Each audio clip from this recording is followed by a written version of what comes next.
Bueno, comenzamos a conversar, ¿cierto?, de los temas internacionales que vamos a abordar en este noticiero y uno de ellos es, por supuesto, también la situación en Escocia, días después, ¿cierto?, de este referéndum donde Escocia negó la posibilidad de independizarse del Reino Unido. Queremos conocer el análisis días después y también la situación en que se da en otros lugares del mundo, como por ejemplo en Cataluña, donde el gobierno español rechazó este referéndum de separación de la provincia de Cataluña del resto de España. Queremos hablar sobre eso y para eso nos contactamos desde Bélgica con la abogada experta en Derecho Internacional de la Universidad de Concepción, Paulina Astroza. Paulina, ¿cómo estás? Buenas noches.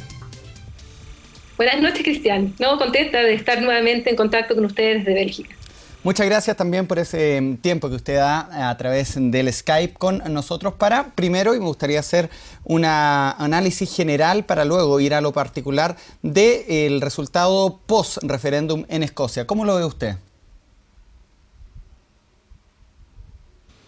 Lo primero que me gustaría destacar de este resultado, en primer lugar, fue la alta convocatoria que tuvo. O sea, que un 85% del cuerpo electoral haya ido a votar es un dato que no es menor. Es la más alta participación que han tenido, en que los mayores de 16 años residentes en Escocia fueron, y en un día hábil además, que hayan ido a participar y a expresar su opinión. La verdad es que es bastante decidor de este proceso. Hubo lugares donde incluso se superó el 90%. Entonces eso yo creo que llama a una reflexión en el sentido que cuando hay una motivación, cuando realmente está algo en juego, la gente vota, la gente participa. En segundo lugar, el hecho que haya ganado el no con un 55%, reafirma en gran medida lo que muchos estimaban, que en el caso escocés no es incompatible el sentirse escocés con sentirse británico e incluso con sentirse europeo. Son lealtades que no son excluyentes entre sí, que pueden complementarse y que una mayoría de los escoceses eso también quiso demostrar. Ya algunos estudios habían demostrado que este sentimiento en Escocia, el hecho de ser nacionalistas, no implica necesariamente que ellos no se sientan británicos y al mismo tiempo sentirse parte de lo más amplio que es la Unión Europea. Eso es lo segundo. Pero también es importante analizar el 45% que dijo que sí a la independencia, porque el dato duro está en que perdieron.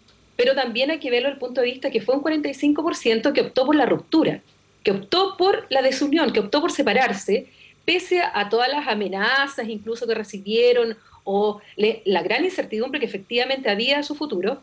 Bueno, un 45% dijo que sí, y dentro de esto un alto porcentaje de jóvenes, porque la población mayor era mucho más, y así lo manifestó, era mucho más partidaria de seguir en el Reino Unido. Y esto yo creo que, a diferencia de lo que piensan otros, esto fue un triunfo para Alex Salmond y fue un triunfo para los independentistas, porque salvo ese par de sondeos que habían dado por ganador al sí, la gran mayoría decían que ganaba el no, e incluso cuando uno observa cómo fue la evolución, los independentistas pensaban que con un 40% de votos a su favor ya era muy bueno para negociar con Londres, y tuvieron un 45%. Lo que pasa es que las expectativas aumentaron mucho porque se pensó que efectivamente estaban muy cerca de lograr la independencia. Entonces yo creo que es un triunfo también para el independentismo. Piensa tú que el Partido Nacional Escocés se crea en 1935, a mediados del siglo XX, no tenía más de un 5 o 6% de apoyo, y paulatinamente han ido ganando este apoyo, y se ha dado fundamentalmente en este último tiempo, en que ya en los años 70 se había propuesto una devolución, y hubo un referéndum en 1979 donde los escoceses no lograron el quórum, por lo tanto, y en Gales un 80% votó que no a la devolución. Luego, en el tiempo de Thatcher, no se volvió a tocar el tema, y recién cuando Tony Blair, con el nuevo laborismo, asumen, propone nuevamente en 1997 un nuevo referéndum para votar esta devolución, mayores competencias. Y en aquel momento gana el sí tanto en Gales como en Escocia. Y esto produce que el año 99 se cree el Parlamento escocés y que el año 2007 Alex Salmond y el Partido Nacional Escocés ganen la mayoría. No fue absoluta, pero la mayoría. Y el 2011, fuera de todo pronóstico, ganaron esta mayoría absoluta y ahí negociaron con el Reino Unido y se llega al año 2012 a este acuerdo. Por lo tanto, es un proceso en el cual Alex Salmond ha sido calificado de gradualista, es decir, por etapas está avanzando a esto que es la independencia, y que yo creo también que, pese a lo que dijo David Cameron, esto no va a parar en una generación, el tema independentista. Creo que va a seguir ahí abierto y va a depender mucho también de cómo se dé la negociación hoy día en el Reino Unido. Perfecto. Yo escuchaba la otra vez, Paulina, una entrevista suya en la radio Duna, donde explicaba que la Unión Europea tiende a la integración de las naciones, pero al mismo tiempo ha impulsado mucho a las regiones. Me gustaría desde esa óptica saber, a su juicio, cuál es el impacto de este hecho político, tanto en el Reino Unido, pero también extrapolarlo un poco al impacto dentro de la Unión Europea. En el Reino Unido el impacto es mayor.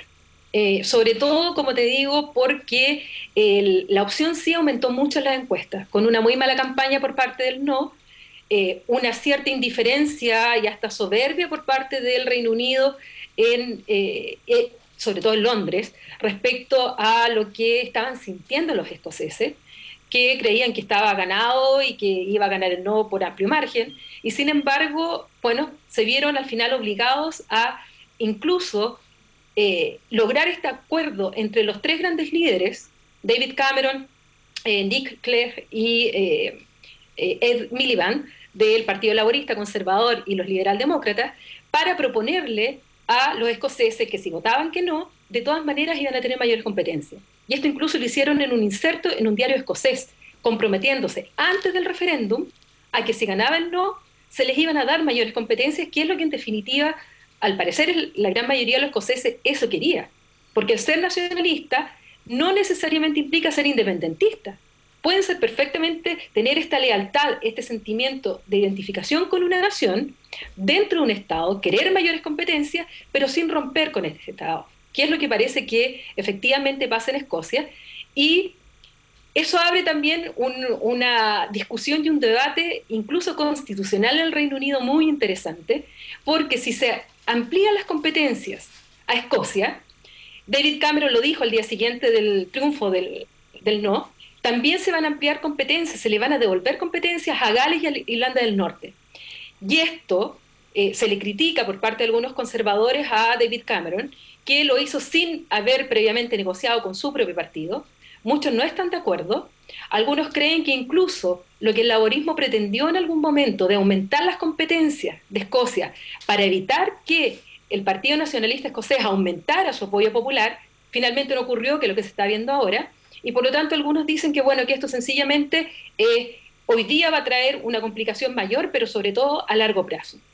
Se está pensando en qué estructura el Reino Unido debería adoptar, si es un Estado federal, que es una palabra que durante mucho tiempo fue tabú, que por mucho tiempo, incluso a nivel europeo, los británicos han tratado de sacar del lenguaje la palabra federal, pero sin embargo, en el fondo eso se está discutiendo hoy en el Reino Unido.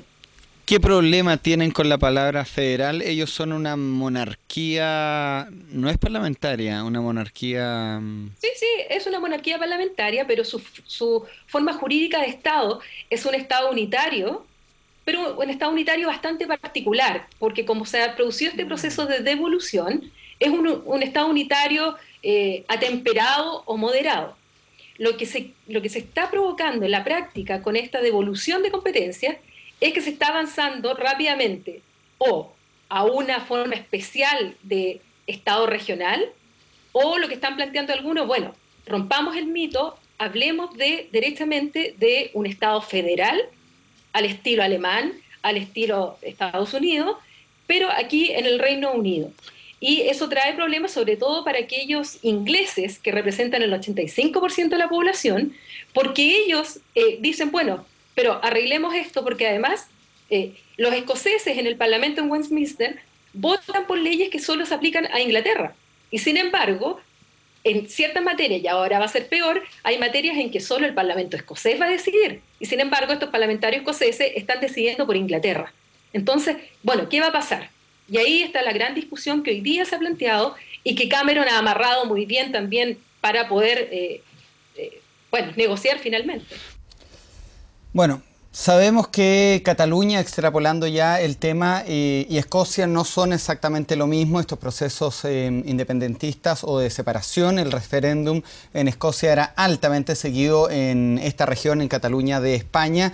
Pero, si bien es cierto, este referéndum del 9 de noviembre está prohibido, me gustaría saber qué efecto hay en Cataluña y también un poco en los otros lugares en el resto del mundo que veía con bastante cautela, ¿cierto?, el referéndum en Escocia. ¿Qué se puede decir de eso? Es evidente que el resultado del referéndum en Escocia estaba muy en la vista de otros movimientos separatistas, independentistas al interior de la Unión Europea. Y el caso de Cataluña el más claro, puesto que sobre todo el gobierno catalán y los independentistas catalanes tomaron incluso como suyo el referéndum escocés. Viajaron a Edimburgo con sus banderas de Cataluña, por lo tanto se involucraron bastante.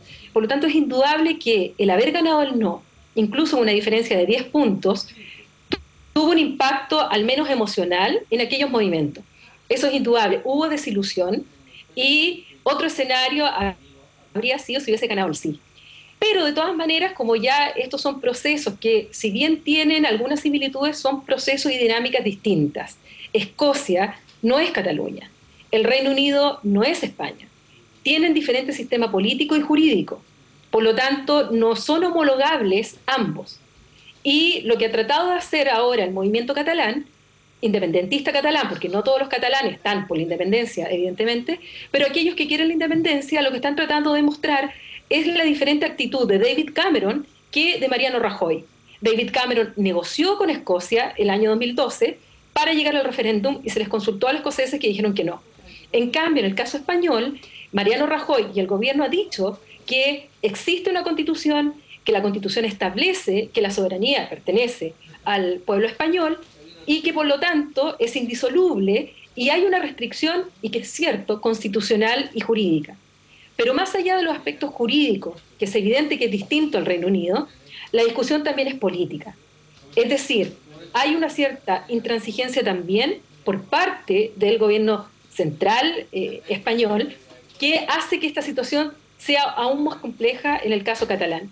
Hoy día están surgiendo voces que están diciendo que existe un sistema jurídico que lo impide, que impide hoy día una consulta que le pregunta a los catalanes si quieren tener un Estado independiente, que si quieren que sea Estado, segundo, que este Estado sea independiente, bueno, que de todas maneras debe haber una discusión política de qué es lo que los catalanes están queriendo para esta convivencia política. Entonces lo que se están diciendo por algunos es que incluso España debería modificar su constitución y debería pasar de un Estado regional como hoy día y pensar también en un Estado federal. Porque tal vez muchos catalanes también sienten que no hay incompatibilidad entre ser catalán y ser español, pero dentro de un Estado del cual ellos tengan mayores competencias, en los cuales ellas tengan una mayor autonomía, porque evidentemente es claro que ellos también tienen una identidad bastante clara, con un idioma distinto, una historia distinta, una cultura distinta. Pero tal vez no la mayoría tampoco quiera separarse.